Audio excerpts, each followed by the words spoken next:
This is ACC Nation, your source for ACC sports coverage. Connect with us at accnation.net. Listen to our podcast and streaming radio. Watch us on YouTube and follow us on your favorite social media outlet. Now, here's Will and Jim. Welcome to ACC Nation. That's Will Ojanen. And that is Jason Carmelo with Big Underdog Bracketology at Big Dog Blog on X. And there's a lot of other places like Busting Brackets that you can also find a lot of great information about what's going on in college basketball. And that's why we have Jason with us this evening. We're going to talk college basketball because it's just like that close. It's so close, and you can feel it. You can just feel it. So, Jason, this is one of the things that's been running through my mind. It's always very difficult to determine in preseason ranking who really ought to be in there and who shouldn't be in there and what's going to happen.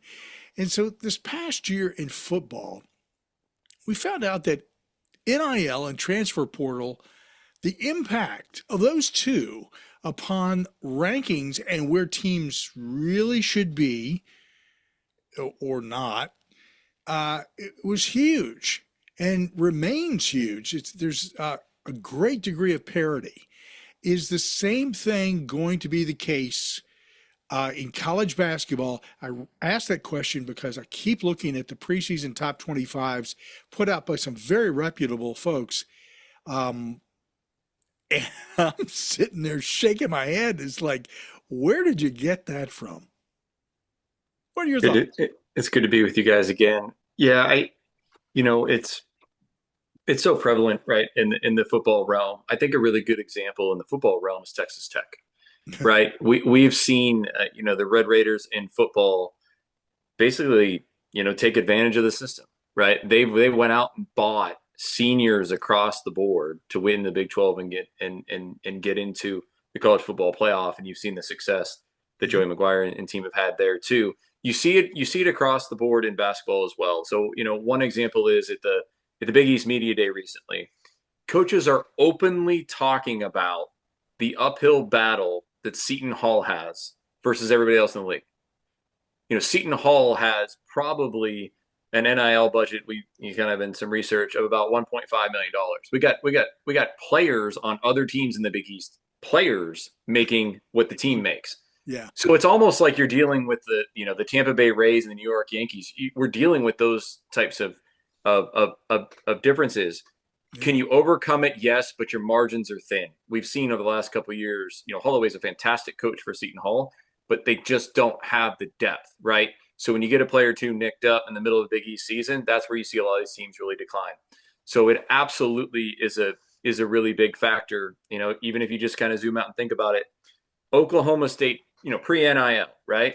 When they had the big boosters and Boone Pickens, Oklahoma State, right? They were able to pump the resources into it. Now that there's a level playing field, Oklahoma State, whether it's football or basketball, has really felt behind the eight ball. So the resources fundamentally matter right now. I guess the last example I'll go to is BYU, right? BYU has become the poster child of there's a lot of money up there. And while they were very good in football and basketball and very reputable college organization, they've now become, top 15 in both. The money's there, the resources are there, and therefore they're able to attract the players and the depth of the roster as well. So it's going to make a big difference is basically what you're saying. Yeah, absolutely. It makes a huge difference. I think the sad thing here, guys, is this just feels like we're going to be slicing off a bunch of teams as time goes on here. How long it takes is anybody's guess. I can see this happening already with football to some degree, but basketball is going to have, I think, an even bigger impact, which is kind of sad because I think that's the thing about basketball, which is so cool. It's because you can sort of spread it across the entire country and have teams really that you've never even heard of have a shot in the tournament. So this is... Jim, even in the conference tournaments, what makes basketball wonderful, right? You can struggle all year, but you can play really well in your conference tournament. Look at NC State, right? They played on a Tuesday. They ran from Tuesday to Saturday. They won the ACC tournament 2 years ago, and then they found themselves in the Final Four. That's what makes the sport so wonderful. Um, Everybody has a chance, even in their conference tournament in basketball, whereas in football, right, you don't have that opportunity. You got to get to the league championship game. But you're right. It becomes an uphill battle. I mean, there's schools in the ACC when you talk about Virginia Tech and California and teams like that the roster depth just isn't there. Like, they just don't have the resources, have not been put into the system, and therefore the return on that investment is low versus the haves and have-nots. So. Yeah.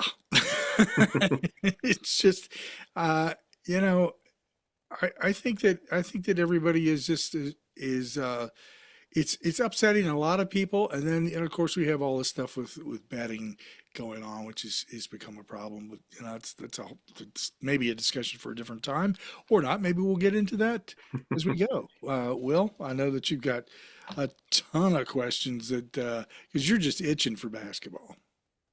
Yes, I am, Jason. Good to chat with you. And since we've had a lot of Gold discussion bar. about Big 12 teams, let's start there. Houston, the unfortunate loser in the national championship game, even with some of the losses, they look like they have a real shot of getting back to the championship game, even with some of the guys that get back, even with a couple of losses. But it just feels like even at this stage of at his age, Kelvin Sampson sure is not slowing down. Yeah, he's fantastic. He just kind of gets it, right. He fell in the perfect spot for the latter part of his career. Um, Houston is gonna. They're always gonna guard. They're always gonna be an issue. Now they've got a true home court advantage, which really helps them in the league as well. They'll be right there. In Iowa State as well. Iowa State has become a perennial top 10 defensive metric team, and when you deal with a team that guards very much like Houston, Iowa State has become a top program in that area. The other team in the Big 12 that you have to start now keep an eye on, I mentioned the football program, but it's Texas Tech. Grant McCasland is a fantastic basketball coach, and they've done a really good job of retaining talent. We'll get in NC State, and they will miss Darian Williams a lot, but they did keep JT Toppin. So we talk about the haves and have-nots. JT Toppin will make $4 million this year playing college basketball, right? Incredible stat. So I think Texas Tech has all the parts and pieces. We forget they had a 6-point lead with 2 minutes to go against the eventual national champions last year, Florida, in the Elite Eight to go to the Final Four. So if I have to take a dark horse and I'm not allowed to pick Houston, I'll take Tech. And this is also the conference that has the top ranked recruit. And you talked about BYU. AG Debonta is the Yeah. number one over, and he looks like he's going to be a lot of people think he's going to be the number one pick in the 2026 draft. How far back is BYU from these three teams? It's probably pretty close. And the scary part is, BYU is so well coached. They have the ability to score. So, if they can get the game in the high 70s against a Houston or against an Iowa State, then they got the chance to win. I think there's such a thin margin between the teams right now. BYU will absolutely be, they'll be in the top third of the league. And if they get in the tournament, probably a top 5 seed in the tournament come March. Since we're talking about big conferences, I'm going to move over to another one, the Big East. This feels like a two-horse race between St. John's and UConn. First with St. John's, they obviously were a really, really good defensive team last year. The question is, are they going to be able to score consistently this year? Yeah, they couldn't score at all last year, right? You're exactly right. What's crazy is, in the new era that is college basketball, and we touched on the NIL, but just if we talk about just roster turnover. So Rick Pitino last year, as you mentioned, year 2, right? So he's in year 2. He built the system. He turned them into a 2 seed in the NCAA tournament. He's carrying over 2 players and getting 10 new college basketball players. He's got 10 new players coming in on a team that was a 2 seed when he had plenty of youth and athleticism to keep. So I think even he knows that their inability to score on a consistent basis is the issue. Now the player they keep is probably the Big East player of the year, but I think St. John's will be right there. UConn will return. UConn will return 3 starters, and Danny Hurley, if he doesn't fight the road student sections, will be in a pretty good spot as well. I like how you said that. Who know for the way he goes, he's gonna fight somebody at some point. Jim. Um, again, I go back to I'm flipping through right now. Will and I are both doing this. We're flipping through Lindy's top 40 and looking at information there. And I'm also comparing it to ESPN, and I'm seeing a lot of disparity between the two. And again, it keeps bringing me back to this, these preseason things. There's so much movement of players. So many, in fact, even coaches have moved around. I'm talking about Will Wade going to NC State. There's so much movement. And you look at Duke, it's almost a completely different roster. So there's so many changes. How can anybody accurately? That's right. And I don't think anybody really presumes that it's going to be any accuracy whatsoever. But I mean, at one point in life, it used to be you felt some confidence in how people ranked teams. Now, let me get into the ACC from that standpoint, because we got a lot of talk about Duke being the top team in the conference. Well, you go to another source, that's not the case. It's Louisville. Yep. And and then I look at the two teams and I start to go, well, I think I can see the point, and I understand why somebody would say, well, Duke, it's Duke. Well, that's not a really good reason, but again, it's Duke. You got a great coach, you got a great tradition, you got a lot of young players coming in there. At Louisville, you got a similar situation, and but I just, on the face of it, to be honest with you, I feel a lot more confident in saying that I think Louisville is going to be the top team in the conference. Now, I want to hear what you think about that. Those two teams specifically, before we get into a couple more within the ACC, because there's a couple of teams that I think actually are being overlooked in the conference. And I think that's a bad mistake on the part of people who are ranking. So Louisville, Duke. Yeah, Jim, it's a really good point. We'll touch on just preseason expectations just real quick. You can look at football, right? We're still kind of overlapping with football. Texas and Penn State were top 1, 2, 3, somewhere in there by all quote unquote experts. Sure. Heading into the college football season, and both have mightily struggled, especially Penn State, who has a new coach coming on board. So I think if websites and databases and that are all being truthful, I don't, even coaches don't know what they have. Now, I spent some time at the Big Ten Media Day up in Chicago a couple weeks ago, and when you talk to the coaches, when you spend time with them, and kind of off the mic, and you just talk to them about the roster when they have coming back, guys, they don't know what they have. They don't.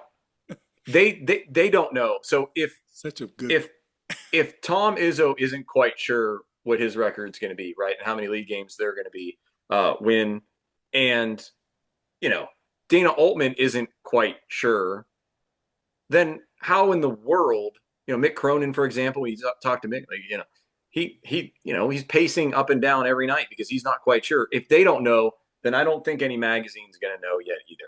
So to your point, I did the same thing. You're prepping for the season, and you want to just, if you took the names off of this, right? If you took the names, just like you're mentioning, Jenny, you took the names off of the data and the research and the players that you're seeing, I got to be honest, there's no reason to think Louisville, could not, make a Final Four or absolutely win the league. They're coming off a season. It's kind of a crazy statistic and an indictment on last year, which we don't want to, bring out the sad the sad emojis here for this, but they were 18-2 in the league last year, and they were an 8 seed in the tournaments. Like that, I mean, that's crazy, right, for an ACC team. But they have a wonderful, energetic coach, and their issue last year was they couldn't shoot. They couldn't shoot at all. I mean, they were 238th in 3-point shooting. This year, they brought in Conwell and McNeely. Sorry, Will. But now they'll have the ability to shoot. Now the pendulum's going to switch a little bit to can they guard.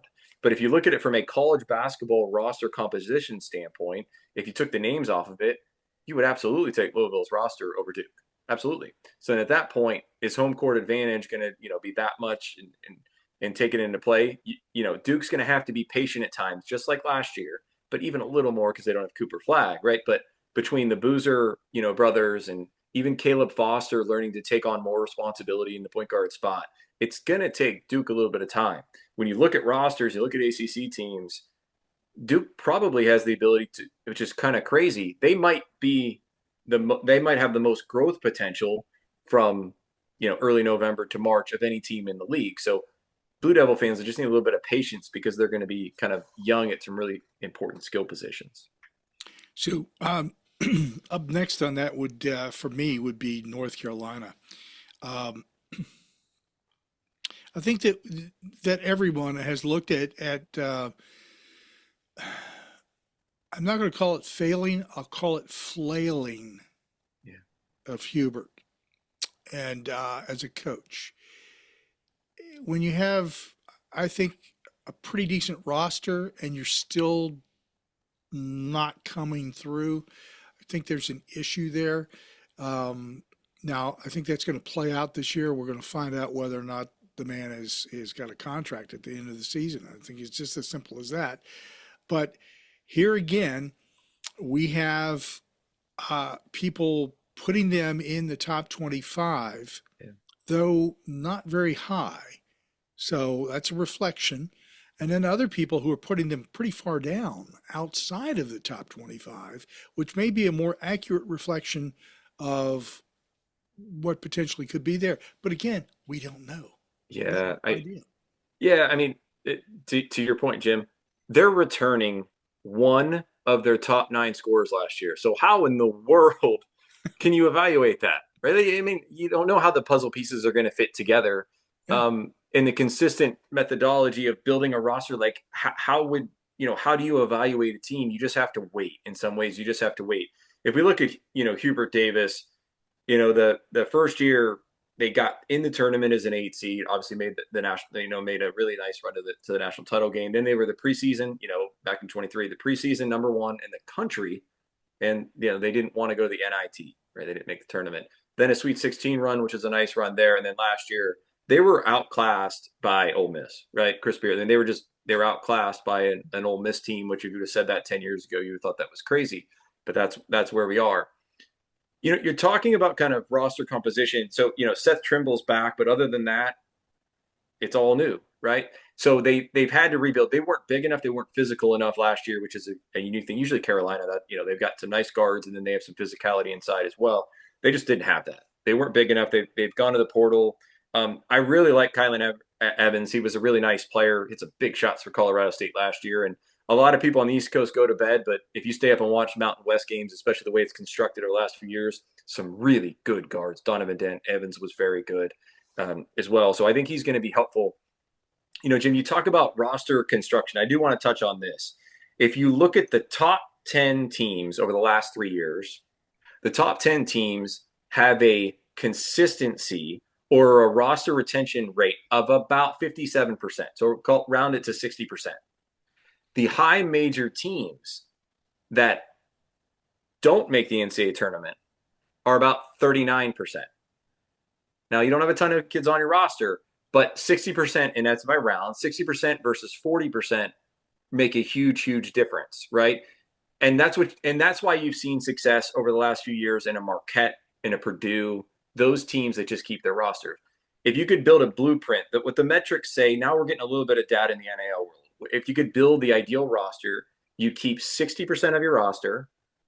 You'd bring in 25% through the portal and 15% in your freshmen. That's how you build your roster. Like that's what the metrics say. Can you win immediately with 10 new players Yeah, if you're Rick Pitino, yeah. But Hubert Davis doing this, there a word of caution. They're asking a lot of these players. And history has said, even recent history with not a ton of years to this, that it is going to be very hard to get a top four seed building a roster like this. Indeed. Well, a lot of other ACC teams to take a look at as well, but there's uh, we got a lot of people to talk about here. Yeah, so I want to kind of lump the next two teams, and they're the two high profile new coaches in the league, Will Wade and Ryan Odom, at NC State, Virginia, respectively. And and I want to start with State first because they obviously completely over reloaded the roster. And this is definitely a situation where I think a lot of people are putting State at the towards the top of the league because, well, let's be real, Will Wade's a damn good coach. Yeah, yeah. I if I could pick a roster to play this year, I'd pick NC State's roster. Darian Williams is one of the best college basketball players in the country. He's like a 6'6" center. And if you watched him play in the NCAA tournament last year for Texas Tech, he was the best player on the court against Florida, which is an absurd thing to say, right? With Clayton Jr., and all the talent Florida had. He was absolutely fantastic. And then also, another statement about where college basketball is, Trey Holloman was a junior point guard captain for Tom Izzo in Michigan State last year, and he's at NC State. I mean, if you would have said 10, 12 years ago that a junior point guard who did not go pro in the NBA would leave Michigan State to go to NC State, like you couldn't get odds on that. Talk about betting, couldn't get odds on that. So for Will Wade to bring in a Tom Izzo-led point guard, plus you get Darian Williams inside, who's just a handful, and then you get Arson out from Houston who can play defense, and you kind of mix in some players that are going to come from Will Wade's previous McNeese system, who they're going to have a chip on their shoulder, right? Those guys are going to come in and be ready to score. I think NC State's going to be pretty good. I do.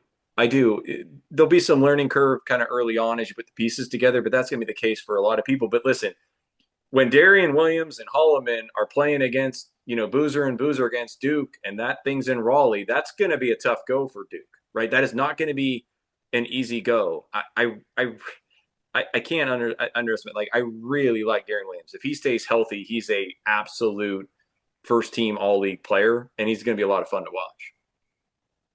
Now Virginia also with a new coach Ryan Odom coming over from VCU. So obviously he has a ton of he has some history with the university and obviously that's a completely reloaded roster to one returning player, a lot of seniors on this roster. Plus, now the new craze in college basketball is bringing some players in over from Europe to Yeah. to supplement the roster, and they got a couple who are people are really high on as well. So I think Virginia has a real shot to finish top four in the league this year.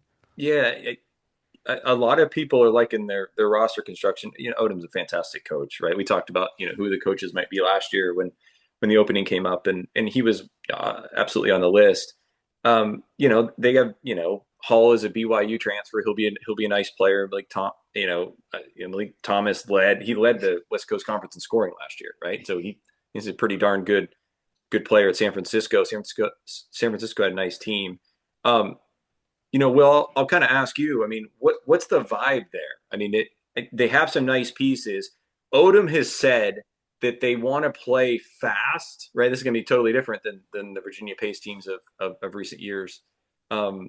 They want to play faster. They want to press. They want to do those types of things. Obviously, that's divergent from what they've done, but they might be able to do that.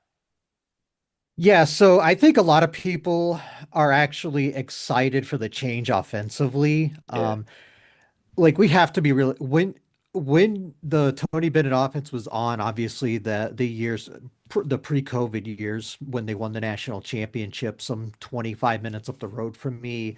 But those last 3, 4 years, it was just a slog. Because they didn't have the same caliber of shooters. Now, and obviously when the tempo, it all didn't help either.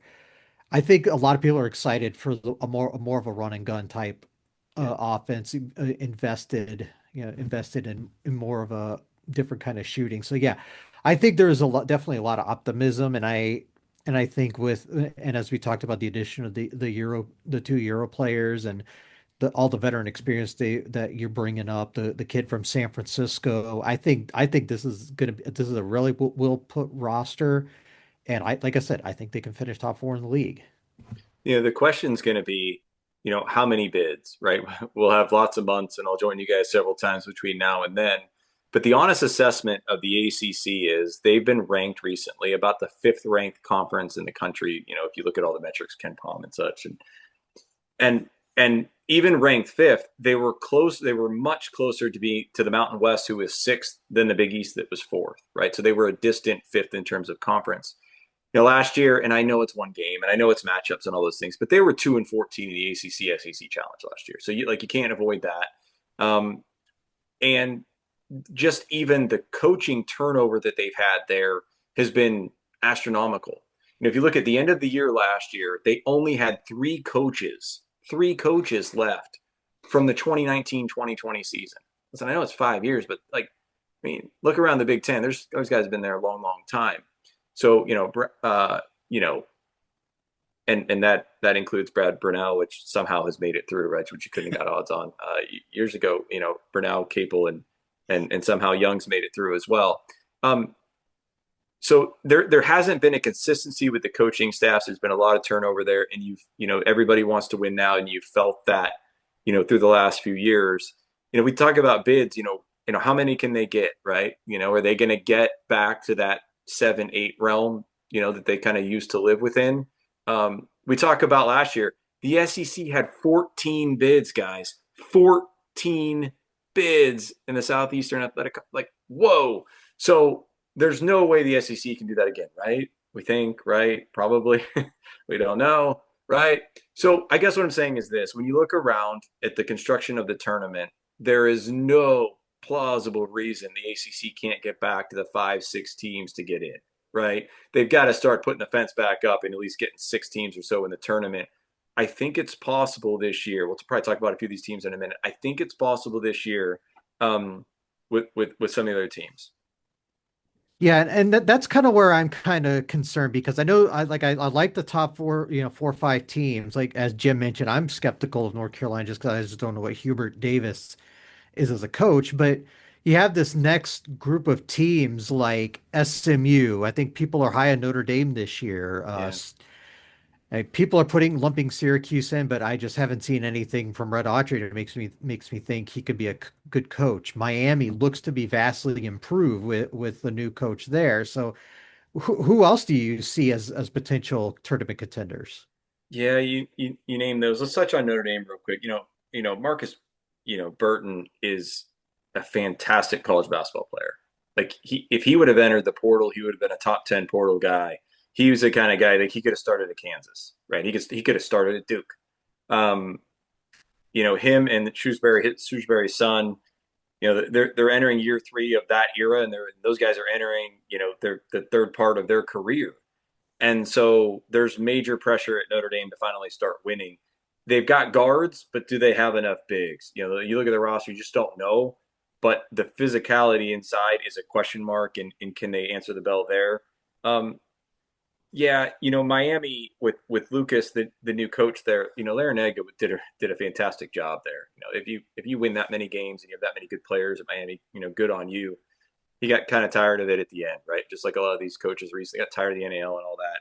Lucas, he's energetic, should be a pretty good fit. He got, Rhino from Indiana. He's kind of a crafty big guy. Udo's a decent kind of big guy from TCU, but as crazy as it sounds, is Miami going to have the guards? They've had a million guards for all these years. Are their guards going to be good enough to carry them? One interesting take. We always have to talk about Clemson, right? Interesting take. Just a little side note. They didn't bring in a ton of high name people, but I'm just going to give you the name. Nick Davidson is a joy to watch. He'll play as hard as anybody in the country. You'll look at him and he'll fill like the PJ Hall role, and you'll be like, oh my gosh, I thought Hall graduated. No, it's actually a different person, but very similar in a sense of that they're at their high motor. Davidson was at Nevada, And when you would watch the Mountain West games, you would wonder who is that person diving on the floor every single possession. And that'll be Davidson. He'll end up as a second team all league. He'll be right there in the mix for first team all league because he'll just play that hard. Can he score enough? Not sure. Some of their matchups, Clemson will be a little tricky, but Clemson's starting to build a portfolio now that they're going to be in the mix. In this new era of the NIL, they're going to be in the mix every year. So I think you've got to give them the benefit of the doubt because of it. Syracuse doesn't guard at all, right? So they've transitioned, talking about Syracuse and, Carmelo Anthony's son's coming in. Obviously there'll be some hype to that and there'll be some really big moments, but they've transitioned in the 3 years Autry's been there, right? They basically, we're going to stay with a lot of zone. Then they went second year 50-50 zone. Then last year, like, we're not going to play zone very much at all. They went to, 93%. I think I read 93% man defense. They still can't guard, right? So at some point, the roster has to completely turn over, and you've got to make sure that they're taking that, taking the possessions away from the other team. So I'm probably a little skeptical on Syracuse. Syracuse fans, but we'll see. Hopefully they come back and make a run there. It's a wonderful university and organization. They've been so good for so many years, but they just haven't dialed it in. And then the last one we've got to touch on is this. We got to talk about Pitt, right? You look at Pitt's roster last year. How the heck did they not make the tournament, right? I mean, they got guys. Jalen Lowe he'll start at Kentucky this year, right? They had plenty of roster spots. They had a good non-conference last year, and they just couldn't navigate through the ACC that wasn't very strong last year. So Capel, it's been interesting. Usually his better teams are the teams in the preseason that aren't quite as good. This fits the category. No one is talking about Pitt. So, what the heck? Just take a flyer on them. Maybe Pitt will have a good year with them. It'll make no sense, but none of Capel's years make any sense. So we'll see, right? You mentioned you were in Big Ten Media Days a couple of weeks ago, so let me talk about a couple of Big Ten teams real quick. At the top, Purdue is the favorite. They're one of the favorites to win the national championship. Does this feel like this is Matt Painter's most complete team? We've been saying that before right? you get started, when I saw Purdue in there, I'm going like, Jason is going to have. I love Purdue. He does. I love Purdue. I am unabashed in my respect for Matt Painter. I mean, when you talk with him, you realize you're talking. He just gets it. I say it every time with you guys. He absolutely gets it. When you take a team that is one seat gets beat, and all the things they've been through, all those early losses, and he can just stay steady and just stay consistent with the process, and he just gets it. There's a reason why he's coaching national teams and things like that now. Purdue's obviously fantastic. Lawyer's back. Braden Smith is. It's interesting. Braden Smith he's a savant, right? He's a passing savant. He's a generational type point guard. He is that good. So if you spend time, or you can throw the Big Ten Network or Peacock on, or whatever it may be these days, he's a wonderful pass first point guard, which is very unique. He may not. It's crazy. He's the favorite for National Player of the Year. He might not be the best player on his team. The big guy, Trace Kaufman-Wren, might be even better to them. Purdue is going to be fantastic. Painter said, kind of privately, he said, my second team, my second five might be good enough to make the NCAA tournament. That's when you got a roster, right?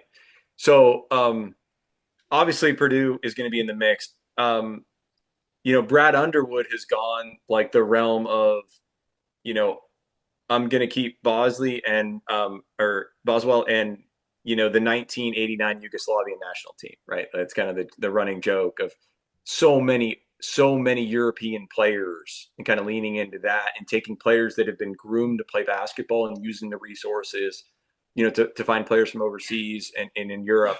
And so the Illinois team should be really, really good. Underwood changes over that roster so much, right? So you can tell when you meet with him, he's a pretty intense dude. So it's not an easy go to stay with him. My dark horse in the Big Ten is Oregon. Dana Altman is brilliant. He's absolutely brilliant, and he's got some resources at Oregon with the Nike money. Jackson Shielstead is one of the best late game players, clutch players in the country. He hit a lot of big time shots late in games to help Oregon, and they were able to keep kind of Nate Biddle, a big guy that can really move around and score. And if you have that inside outside experienced senior players, late in games, you win a lot of games. Listen, a lot of these games, it's a 5-point game or less with 3 or 4 minutes to go.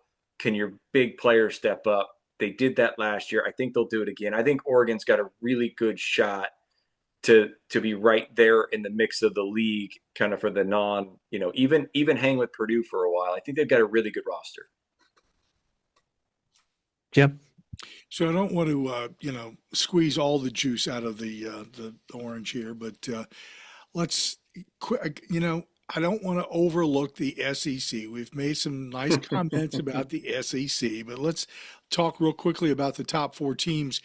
Basically, Florida, Kentucky, Alabama, Tennessee, something like that. Yeah, Florida's got 3 guards back. Florida's big guys are all back. Their guards are new, so that'll be a work in progress. They got Boogie Fland as a guard from Arkansas. They got Lee, a guard from Princeton, who will take a little bit of time to get used to the physicality at that. So Florida's going to be really, really good. You can't overlook Tennessee. I mean, Rick Barnes is, a bit like Dana Altman, right? They're just consistent, knowledgeable coaches that have kind of, withstood the test of time, even with the NIL. So, 2 years ago, it was Dalton Connect, Tennessee found, right, from Northern Colorado. Then they found Chase Lanier. And this year they've got Jacoby Gillespie, who was a really, really good player at Maryland. So I think Tennessee will be kind of, really good. We talked the SEC, got to talk Kentucky. Year 2 for Mark Pope. They did get one transfer. They got Denzel Aberdeen, a nice wing player from Florida. They were able to keep Owe, who probably was the most improved player last year in the entire country. They got Lowe from Pitt. Debate they stole from Bama. So that's a lot of good players, but when you say all their names, those are all defensive players, right? Those are all athletic defensive players. So last year, Kentucky wanted to score in the 90s to win. This year, their roster's completely the other end of the pendulum. They're much more defensively focused. And I think Mark Pope's saying, I know I can coach offense. I've always coached offense. I can figure out the offense. I'm going to actually get guys who can really guard and really athletic, and then we'll learn offense as we go. So it'll be interesting to see. If anybody says, well, it's the same thing as last year with Pope, it's actually much, much different. It's a much different roster construction, very much like Pitino at St. John's, where they went to the other end of the spectrum, right? Pitino couldn't score. Now you got a bunch of scores. So can they guard? And so that's what you see, right? You see kind of the back and forth trying to the roster construction. And the honest answer is the answer is probably in the middle. Other teams in the SEC, Bruce Pearl stepped down a couple weeks ago, right? During training camp, so his son, Steven, can take the job. I don't know, right? I don't know if he knows if he can coach. You just don't know. I heard you guys may have heard the, Matt Norlander interviewed Richard Pitino, right? Rick's son, Richard, and he said when he took the job at Minnesota years ago, was 30 or so years old. He knew he probably shouldn't have the job, right? And so when he went against the Tom Izzos and Matt Painters and such of the world, Bo Ryan at the time, he knew he was in trouble. And so he felt like he had to keep proving himself. And you hope that's not the case for Stephen Pearl, but you just don't know, right? You just don't know. And he's going into a league that had 14 bids last year. Pettiford stayed, but other than that, it could be a little bit bumpy. That's not going to be an easy go in the first year at Auburn. Strange question. Is John Calipari still coaching? He is. You would have thought he might not have been very much in the early part of last year, but you do got to give credit. Arkansas got better, right? They got a little healthier and then they got better. They actually played really well without Boogie. They played better without Boogie Flan. So it makes you think at Florida, like, they became an NCAA tournament once he wasn't playing. So that's a little bit of a red flag for the Gators. Obviously extremely talented. Yeah, he's there, right? He has, cuffs the number one, point guard prospect freshman in the country. And, he pieces his roster. He's used to coaching a bunch of new players every year. So you would think he'd be in good shape. They really struggled last year. His teams, as you know, they've struggled to score over the last 5-10 years, whether it was Kentucky or Arkansas. They struggle to score on a consistent basis. So that'll be the question. Can Arkansas generate enough points? Last year they made a nice run at the end, and as crazy as it sounds, that they beat a really good St. John's team in the tournament, and they had some other teams on the rope as well. Just my little shot across the bow there. Was it Kentucky or was it John? So anyway, I can't miss out on my opportunity to be petty. Okay, if it's there, go for it. Will, you got any other questions in regard to? I mean, so much stuff to talk about because literally, and we are going to be having Jason back on a frequent basis, as he mentioned earlier. Yeah, so is there a team that we have not talked about during the course of this that we really need to keep our eye on as sort of just a national sleeper? um, He sleeps and dreams this stuff. yeah, So it's on his mind. I'm going through notes here. Um, we'll get into Cinderellas in a little bit. Listen, here's one. This is going to sound absurd. Um, Ben McCollum so he was at Drake, and of every team I watched last year in person, Drake was the most well coached team of any team I saw in person. Um, every possession was scripted and organized, and he brought his point guard along from Drake to Iowa. Um, Drake's going to go, Iowa's going to go from the McCaffrey years where they want to score in the upper 80s to now, in the column years of, they'll beat you 56, 53, and they'll be more than happy to do that. I'm really interested to see Iowa.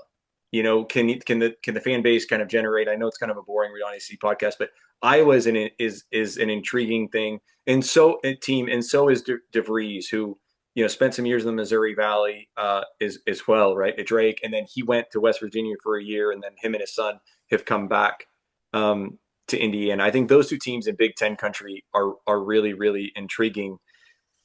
Another team is, we talked about the SEC, Alabama.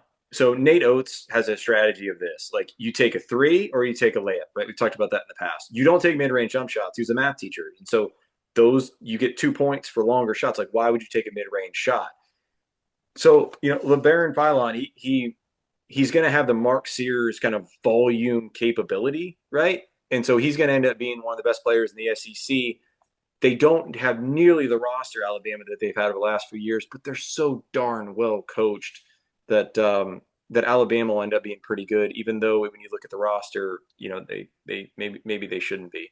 In the ACC, one team that it's going to be an interesting one is Florida State, right? They hired Luke Locke, and he was an emerging NBA coach, and that's the model that BYU took when they hired Kevin Young. So they took a up and coming NBA coach. They paid him a bunch of money, and they said, "This is basically NBA basketball, right? It's 1-year contracts. Can you figure it out?" And they're going to have a solid backcourt. And the league, there is a path depending upon your schedule. Their schedules work out pretty good of where they finished last year. I think Florida State could be a really interesting model for, can they have a kind of a surprising season? And kind of when you look at it, they're probably going to be pretty well coached, and they're probably going to have more athleticism than a lot of the ACC teams. So maybe a kind of a flyer would be Florida State in the ACC. Interesting. That's an intriguing pick and good points. Very good points. All right. So,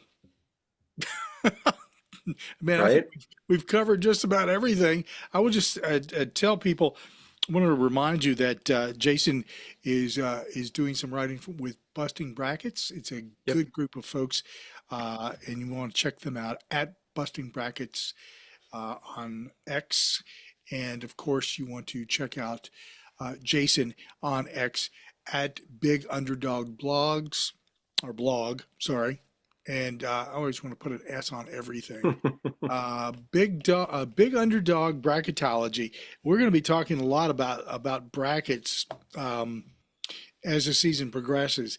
But the front end of the season is like, Yeah. this is where we get to sift out all the chaff. It's just chaff. So I did that the other day with my wife, talking about chaff and chaff. I have to expand my vocabulary.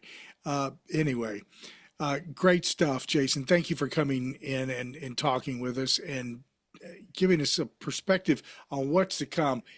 Basketball is just around the corner. It's going to be an exciting season. I think it's going to be a lot different than we've seen in the past. And again, I go back to NIL and transfer portal and the coaches moving around, players moving around. It's going to be wild, and I look forward to it. It's going to be a lot of fun. Thanks so much for having me, guys. Yeah, thanks, Chase. ACC Nation, your source for ACC sports coverage with Will and Jim. Be sure to like, subscribe, and follow us on our podcast, streaming radio, and YouTube. Connect with us on Blue Sky, Reddit, Instagram, Threads, Mastodon, Facebook, X, and LinkedIn.